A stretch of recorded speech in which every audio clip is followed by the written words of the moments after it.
Well, certainly in Ghana, the big issue is that the number of retirement age citizens is increasing rapidly. It's the case just about everywhere in the world, so it's a shared problem, but it is nonetheless a big problem because they have an existing pension system, has three tiers, but it's been largely limited to workers in formal employment. That's how it's been designed, again, similar to elsewhere in the world. Which leaves the informal workers, which is nearly 80% of the working population, with no provision for their retirement. So that is the fundamental issue, compounded by the fact that the informal workers are not a homogenous group. You need to do different things for different sorts of worker.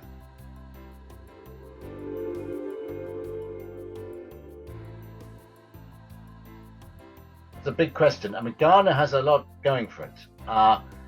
Crucially, it has strong government support for improving provision, particularly to the informal sector, and raising awareness across the country. Ministers are going out all the time talking pensions. It's really exciting. It also has a thriving three-tier pension system, and the third tier of that is already applied to informal workers, and indeed does. There are over 200 schemes. And the membership of just the first tier is 1.8 million, and that's involving 79,000 odd employers. That is big, and 63% of the membership are in the private sector, which I think is a remarkably high proportion for the region. Quite often we find that the public sector dominates. Not in Ghana. There's already been a huge outreach into the private sector, and so I would guess that many of the people who are in the first and second tier, the kind of mandatory tiers, would in any other system be treated as informal workers, but they've been captured. And that's partly because the Social Security Institute has a wide local office network across the country, so there's big outreach. Also important is that all schemes, whether public or private, are run by trustees, and they have an overarching fiduciary duty to scheme members. And it's within a single regulatory framework. There's no regulatory arbitrage going on here. It's a single framework, single regulator, which is really an important starting point. There's also been much expansion by both the public scheme and the private scheme into the informal sector. And indeed, the regulator has helped by facilitating micro pension schemes. So we have a significant number of micro pension schemes going out there recruiting. But I think the most successful initiative, the most exciting initiative, has been the regulator acting as a midwife for the delivery of a scheme for cocoa farmers, and sponsored by the Cocoa Marketing Board. This is big. There are about 1.5 million. This is about 15% of the workforce, nearly. And the scheme has been set up, which it potentially covers all of them. It adopts and adapts existing elements within the pension system. They haven't had to do anything totally new.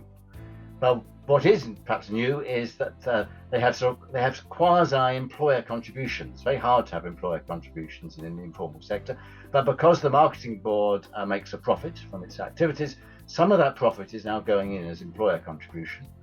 And then the farmers, when they sell their cocoa, a proportion of the income they make from that goes in as their employee contribution. So that's a really great innovation.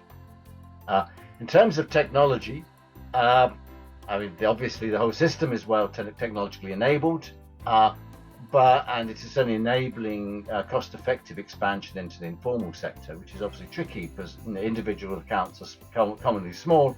To be able to run it, you do need a low-cost environment.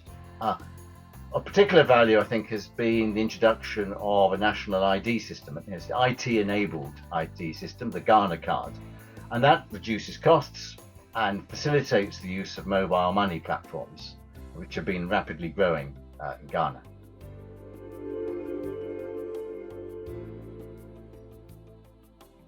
Between countries, Ghana has already learned a lot from the initiatives elsewhere in Africa and other places, and I'm sure they will be keen to read the pinBox book to find out other things to learn.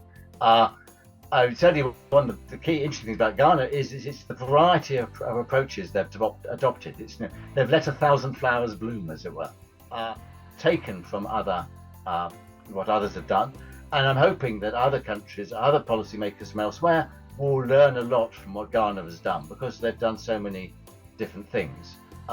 In particular, I hope they would learn from the high-level commitment, the political commitment that we have in Ghana, which is financial inclusion and pension inclusion, and indeed also from the three-tier system, which has enabled what has been achieved. Technological development, of course, is important, and the pinBox book is very strong on that. But I think the success in Ghana reminds us that actually working with key stakeholders is vital. And so, it's with pension providers to get them providing preventions to the informal sector and helping them in partnership to do that.